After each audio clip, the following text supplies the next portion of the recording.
kita seperti apa guru katakan tadi, punya harapan, punya tujuan. Ya. Kemana kalian akan melangkah? Salah satu di antaranya adalah materi yang akan disampaikan oleh beliau sebentar lagi.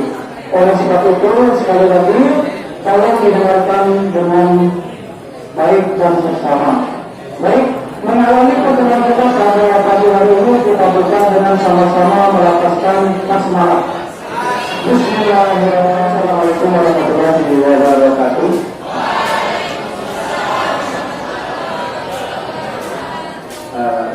Alhamdulillah ya, saya bisa berdiri di sini di depan tempat adik-adik aja ya, biar lebih akrab. Ya, nama saya Hendru, bukan Hendra, bukan Henry ya, karena sudah dipakai sama kakak saya. Ya. Sebelum kita masuk ke materi, saya mau tanya dulu, ya. Ada yang pernah TK? Ada yang pernah TK? Yang nggak pernah TK? Sama, saya juga pernah TK. Ya. Kenapa saya nanyakan kenapa kita pernah TK? Ya, karena dulu, ya, ketika kita TK pernah kita diminta untuk membuat atau mengungkapkan cita-cita. Kenapa kita perlu cita-cita? Mungkin kalau sekarang dulu cita-citanya pas TK mau jadi polisi, mau jadi pilot, mau jadi astronot, gitu kan. Nah, seiring berjalannya waktu, ketika SD nanti lihat ini berubah. Masuk SMP berubah lagi. Masuk SMP sekarang saya yakin pasti berubah lagi cita-citanya. Benar? Betul? Gerakan ayo bercita-cita. Nah, ada yang kenal? Siapa beliau? Lili Habibie. Ya, apa prestasi beliau? Ada yang tahu? Membuat pesawat. Ya, ada yang mengidolakan B.J. Habibie? Siapa contoh ya dari orang-orang yang mungkin bisa kita teladani, bisa kita ikuti jejak karirnya. Ya, dalam artian bukan mengikuti saja mau jadi pelari juga ya, tidak, ya. Tetapi dengan profesi yang memang kita inginkan, yang kita cita-citakan dari awal. Nah, mengapa kita perlu bercita-cita? Ada yang bisa? Nah, cita-cita itu adalah gambaran suksesmu di masa yang akan datang. Nah, ya. Coba sekarang, perhatikan ya. Coba pikirkan. Kira-kira 10 tahun ke depan saya akan menjadi apa? Nah, akan berada di mana? Tinggal di negara apa? Bisa dibayangkan? Ya, bercita-cita mencegahmu dari jeratan masalah. Nah, apa maksudnya? Ketika kita punya cita-cita, misalnya, yang kalian bapak-bapak ada yang mau jadi polisi, ada yang mau jadi TNI, ada, oke, ya. Kalau yang mau jadi polisi, mau jadi TNI, tentunya harus menjaga kondisi fisiknya, menjaga kesehatannya, menjaga hal-hal negatif yang bisa mengakibatkan kita tidak bisa mengikuti tes TNI Polri. Ya, itu salah satu contoh yang bisa kita lakukan untuk mencegah kita dari jeratan masalah. Selanjutnya, bercita-cita memudahkanmu meraih sukses. Ya, cita-cita adalah tujuan. Ya, kalau misalnya sekarang sudah pakai motor keluar dari sekolah, tidak ada tujuannya. Mau pakai motor kemana? Keliling-keliling itu masih ada tujuan. Ya. Jadi ketika kita mau keluar, kita harus punya tujuan. Nah, cita-cita ini adalah tujuan. Tujuan kita bersekolah, tujuan kita menuntut ilmu. Selanjutnya, menjadikanmu generasi hebat. Ya. Dengan bercita-cita kita akan menjadi generasi-generasi hebat. Tentunya cita-cita kita itu adalah cita-cita yang sangat mulia. Ya, jangan sampai cita-citanya nanti mengakibatkan kerugian bagi diri sendiri, kerugian bagi orang. Meraih cita-cita itu tentunya kita harus mengenali potensi yang ada pada diri kita. Saya akan menyampaikan salah satu cara bagaimana kita mengenali potensi diri. Kita deteksi potensi apa pada diri kita. Salah satunya dengan cara yaitu kuadran karakter. Tahu apa ini? Otak. Ini otak. Ya. Otak itu terbagi menjadi dua, otak kiri dan otak kanan. Tahu kira-kira mana otak yang lebih dominan pada diri kita? Saya kasih tips cara mendeteksinya. Oke, bisa dihitung. Bagaimana kita mendeteksi bahwa mana otak yang lebih dominan pada diri kita? Kanan, kiri. Kita pakai permainan melepaskan tangan.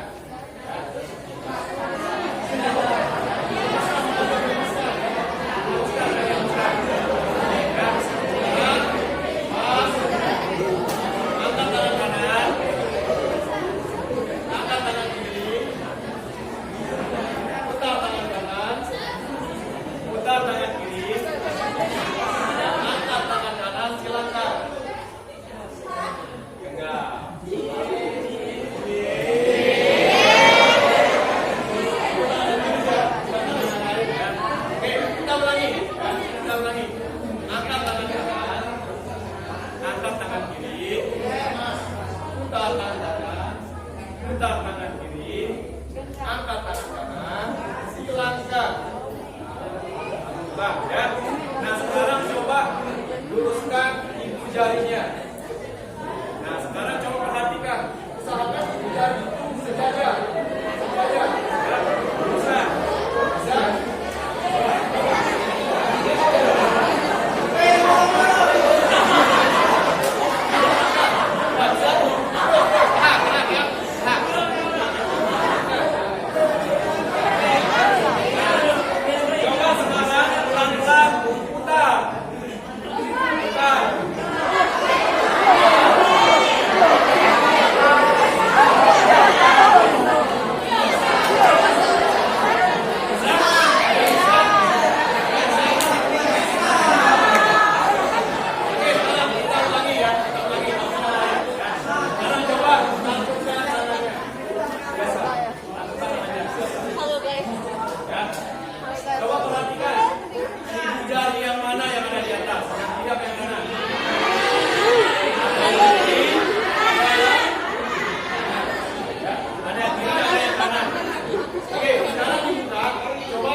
Bagaimana peran otak kanan dan otak kiri sekarang kita bahas.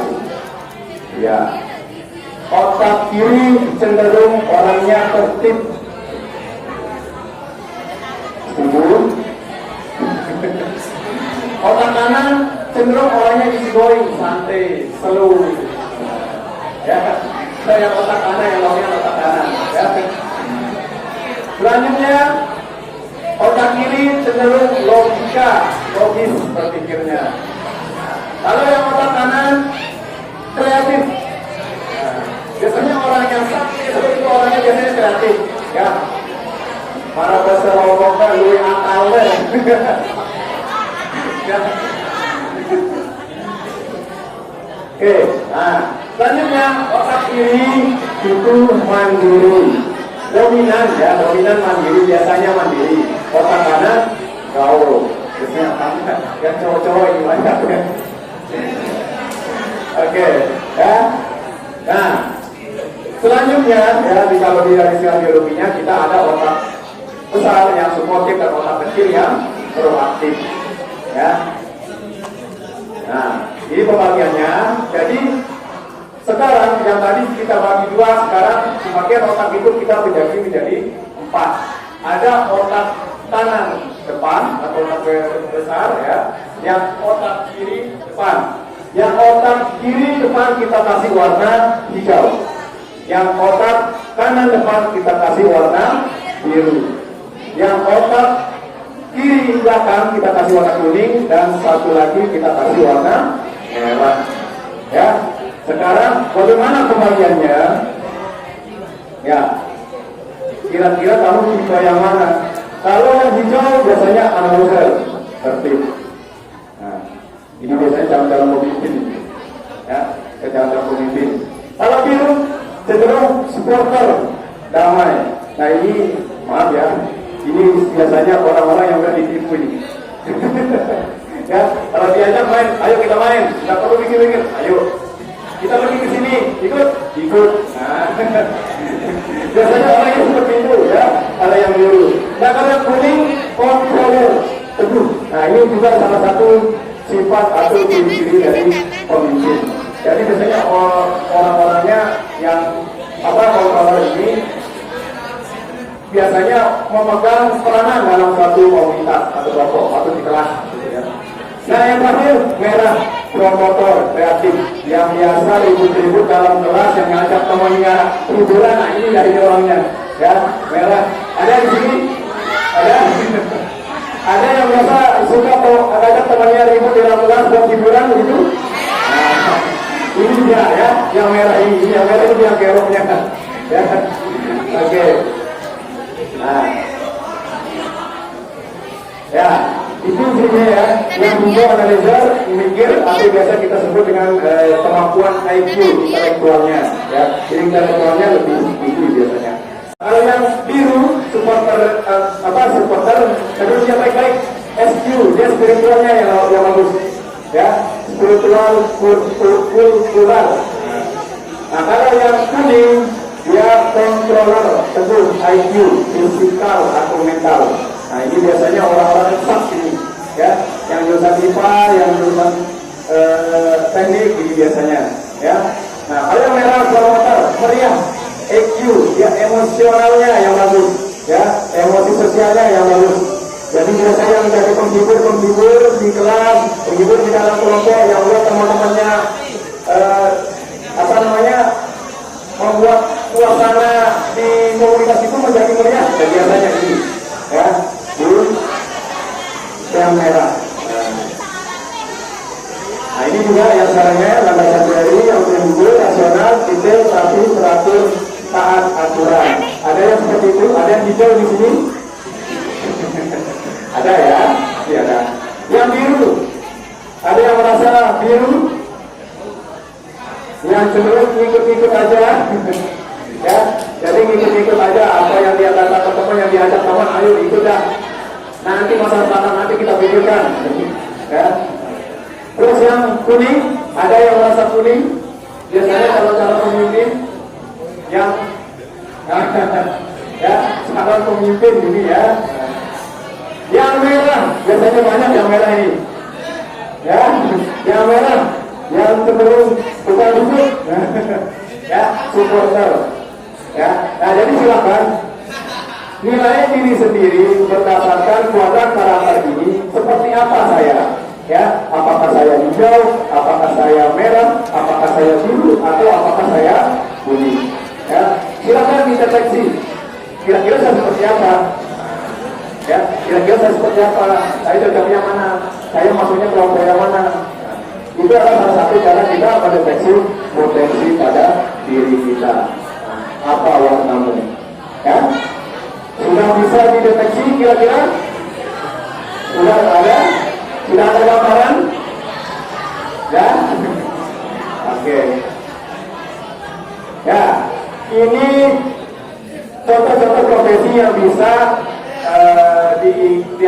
dipilih sesuai dengan warna pilihan tadi, sesuai dengan tipe warna yang sesuai dengan Anda. Ya, kalau yang biru bisa jadi perawat, pramugari, peternak, petani, guru, barista, fotografer, pekerja sosial, hobi dan lain-lain. Nah, ya, selanjutnya yang hijau, itu biasanya akuntan, penulis, peneliti, IT dosen, arsitek, banker, notaris, dan lain-lain. Ya, dan lain-lain bukan profesi ya. Ya, yang tipe kuning, nah ini biasanya orang-orang eksak, ya. Dokter, polisi, atlet, teknisi, nahoda, militer, jaksa, sutradara, kontraktor. Nah, ya. Jadi ini salah profesi yang bisa kita cita-citakan berdasarkan potensi yang ada pada diri kita. Nah, yang terakhir, nah tipe merah, artis. Ya, ada boleh artis? Ya. Desainer, motivator, pemandu wisata, youtuber, influencer, marketing, polisi, dan lain-lain. Nah, ini profesi-profesi yang cenderung bisa kita katakan baru ya, kayak youtuber, influencer, ya, orang-orang yang punya kemampuan menghibur, kemampuan memeriahkan acara, ya, bisa jadi youtuber, bisa jadi influencer, ya. Tidak modalnya tidak sulit kok, ya, cukup dengan skill yang ada pada diri Anda. Oke? Nah, sudah yakin dengan warnanya? Sudah, ada yang sudah, ada yang belum, ya. Nah, nanti coba dideteksi lagi, ya.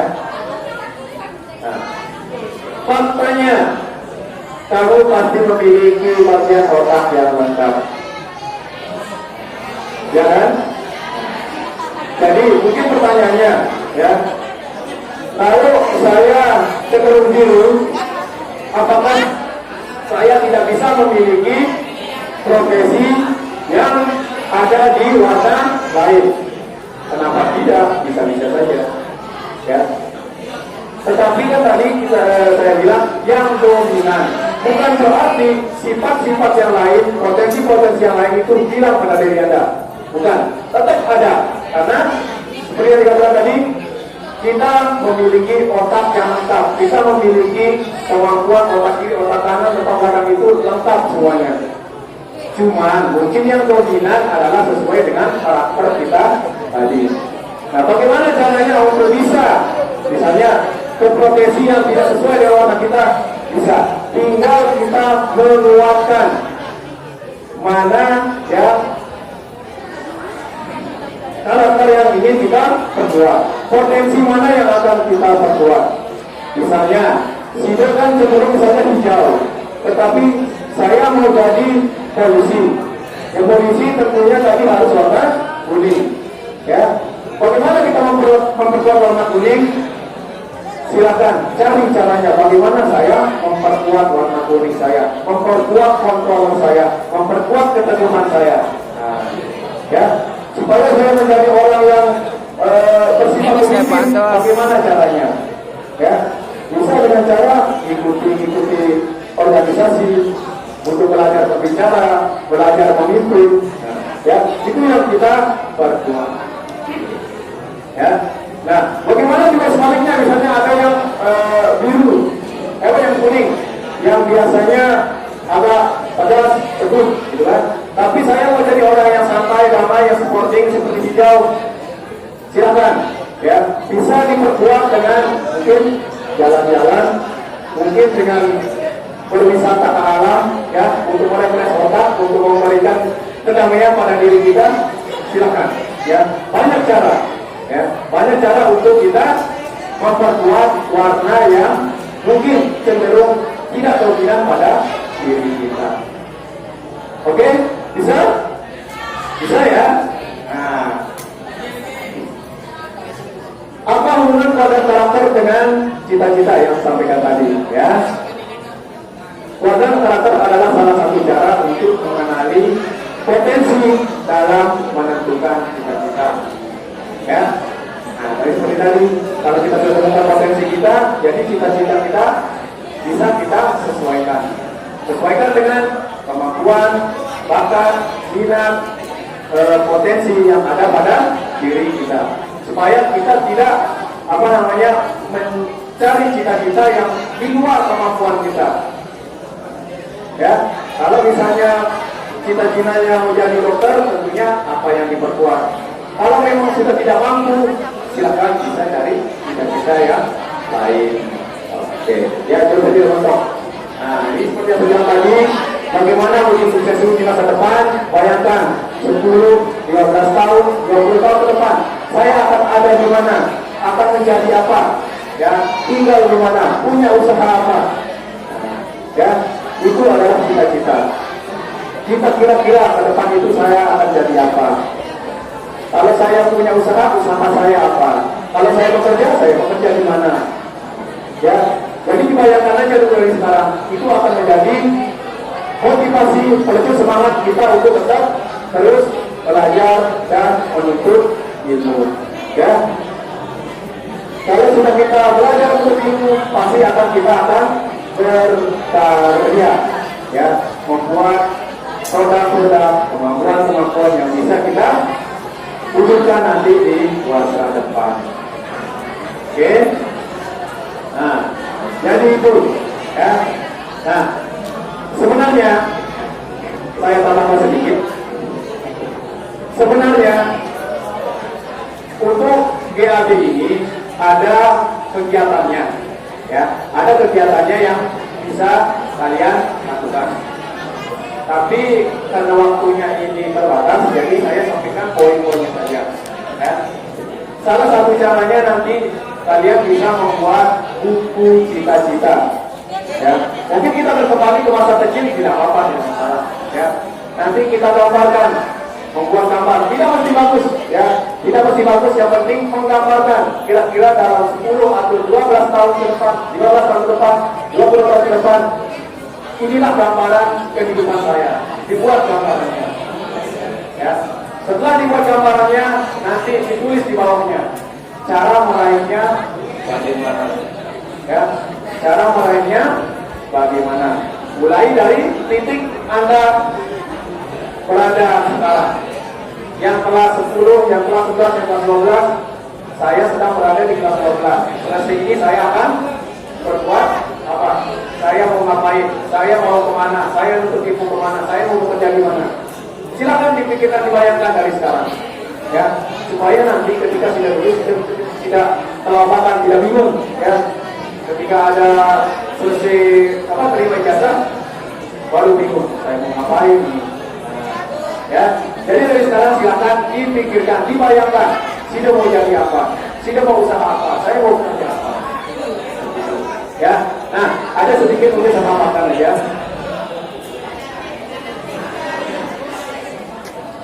Bentar ya. Ya, ini sedikit ya. Karakter sukses yang bisa kita lakukan. Ini contoh, ini salah satu cara ya untuk kita menggambarkan karakter sukses kita. Yang pertama itu yang dengan mobil, yang pertama yang bersyukur, bercita-cita, bekerja keras, bekerja sama, berhijrah. Yang pertama bersyukur, ya, menjernihkan hati dan pikiran. Mari kita syukuri apa yang ada pada diri kita sekarang ini. Kita syukuri apa potensi apa yang diberikan oleh Allah Subhanahu wa Ta'ala kepada diri kita. Mari kita kembangkan, ya, dalam sukses akan terlihat terang. Siapa bersyukur, nikmat ditambahi. Siapa kufur tidak bersyukur perkata menanti. Nauzubillah min dzalik. Ya, jangan sampai seperti itu. Ya, bersyukur doa sabar, senyum, bersyukur doa AS, ikhlas, dan antusias. Yang kedua, bercita-cita seperti yang sudah kita coba tadi ya hari ini. Pesawat terbang tak jelas tiba di mana kalau tanpa tujuan yang jelas. Begitu pula hidup. Seperti tadi ya, kalau kita tidak punya tujuan, kita akan ngambang nanti. Kalau kita keluar pakai motor tidak ada tujuan, nanti bingung mau kemana. Ya, tentu kita harus punya tujuan. Kita harus punya target untuk kita capai. Ya. Yang ketiga, bekerja keras. Bekerja keras, dia punya energi lebih untuk meraih cita-cita. Ya, sudah ada termotivasi, semangat bagaimana kita untuk mencapai cita-cita kita. Ya, siap. Ya. Yang keempat, bekerja sama. Nah, ya, salah satu caranya sekarang adalah Anda bersekolah. Anda bersekolah, ketemu teman baru, itu adalah kita membangun relasi. Ya. Tujuan kita sekolah, apakah hanya untuk dapatkan ijazah saja? Tidak kan? Kalau sekedar untuk dapat ijazah saja, tidak perlu sekolah. Ya, tidak perlu sekolah. Ikut kerja paket C, ya, cuma beberapa bulan dapat ijazah, kita rapor dengan SMA, kita rapor dengan SMK, ya. Tapi bukan itu yang kita kejar, ya. Itu salah satunya, ya. Tapi karena itu salah satu yang utama kita kejar, ya. Yang lainnya bisa yang kejar adalah bertemu orang-orang baru, bertemu relasi. Siapa tahu yang di dekat SIDA ini nanti pembantu SIDA. Ya, siapa tahu yang dari satu kelas itu nanti akan bekerja sama, saling membantu ketika punya usaha. Ya, dalam satu kelas misalnya dari yang komputer, ya, punya studio, yang lainnya tidak punya skill, tapi dia punya skill, bisa bekerja sama. Ya, itu namanya kita bekerja sama. Dan yang terakhir adalah berhijrah. Ya. Apa maksudnya berhijrah? Berhijrah ke daerah lain untuk sukses. Berhijrah pindah daerah. Nah, biasanya, ya. Berhijrah adalah siap untuk berubah. Jadi bukan hanya bukan hanya pindah tempat atau pindah daerah, tetapi berhijrah juga dalam artian siap untuk berubah. Salah satu yang saya harapkan dalam berhijrah ini adalah Anda tidak hanya punya satu cita-cita, tidak hanya punya satu keinginan. Ketika cita-cita awal itu tidak tercapai, Anda masih punya cita-cita kedua. Yang kedua yang tercapai, ada ketiga. Ya, seperti kata kerennya, kita punya plan A, plan B, plan C. Ya, kita punya rencana itu. Karena hanya satu nanti, Anda punya cita-cita, punya target. Ketika gagal, stres, bingung. Ya, jadi kalau Anda punya 2, 3, 4, jadi ketika Anda gagal di satu tempat, Anda bisa lanjut ke target-target berikutnya, cita-cita berikutnya. Siap? Siap? Ya, calon bapak-bapak siap? Calon ibu-ibu siap? Ya. Jadi kita kembali lagi kepada diri kita masing-masing. Ya, silakan di sekolah ini Anda belajar, Anda menuntut ilmu, ya, Anda berkarya, ya. Yang paling utama adalah jadikan diri Anda versi terbaik dari diri Anda sendiri. Ya, boleh kita punya idola, boleh kita punya contoh teladan, ya, tetapi tidak mungkin kita akan meniru semuanya dari orang itu. Tidak mungkin kita bisa meniru segalanya dari idola kita itu. Ya, jadi temukan potensi Anda, temukan karakter Anda, jadilah versi terbaik dari diri Anda sendiri. Bisa kira-kira? Bisa ya? Pasti bisa, ya. Nah, jadi itu ya yang saya sampaikan. Semoga ada manfaatnya bagi kita semuanya khususnya dari saya ya, supaya nanti ke depannya kita bisa sukses. Saya tunggu cerita sukses Anda nanti di masa depan. Ya, sekian dari saya.